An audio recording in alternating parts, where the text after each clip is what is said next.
एक दफा का जिक्र है कि एक छोटे से गांव में अली नाम का एक लड़का रहता था। अली बहादुर और ज़हीन था, मगर सबसे ज्यादा उसे जंगल के बारे में कहानियां सुनना पसंद था। गांव के लोग हमेशा जंगल के बारे में डरते थे और कहते थे कि वहां कुछ प्रासरार होता है। एक दिन अली ने फैसला किया कि वो खुद जंगल की हकीकत जानने जाएगा। उसने अपनी जेब में एक टारिच, पानी की बोतल और कुछ खाने की चीजें रख लीं और चुपके से जंगल की तरफ चल पड़ा। जंगल में दाखिल होते ही अली ने देखा कि हर तरफ घुन्ना साया था और अजीब आवाजें आ रही थीं। अली थोड़ा डरा, मगर उसने हिम्मत न हारी। वो आगे बढ़ता रहा। थोड़ी देर बाद अली को एक छोटा सा रास्ता नजर आया जो जंगल के अंदर गहराई में जा रहा था। अली ने इस रास्ते पर चलने का फैसला किया।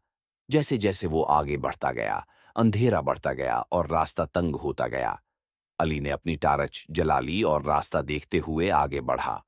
अचानक अली की नजर एक कदीम दरख्त पर पड़ी, जिसके तने में एक दरवाजा सा नजर आ रहा था। अली की तजस्सुस बढ़ गई।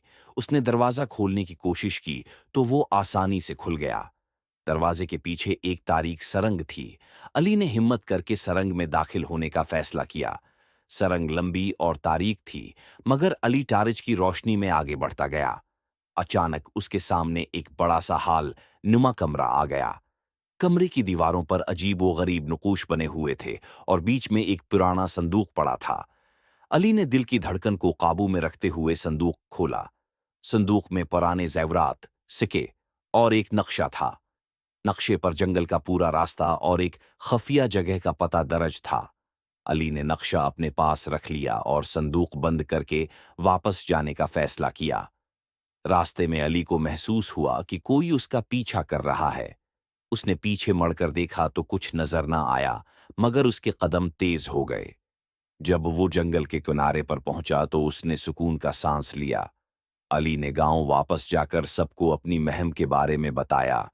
गांव के लोग पहले तो हैरान हुए, फिर खुशी से झूम उठे कि अली ने जंगल का राज खोल दिया। उस नक्शे की मदद से गांव वालों ने खफिया जगह को ढूंढा और वहां से बहुत सी कीमती चीजें निकालें जो उनके गांव की तरक्की के काम आए। कहानी का अखलाक: खौफ के बावजूद तजस्सुस और हिम्मत से नए राज खुल सकते हैं और नई राहें हमवार हो सकती हैं।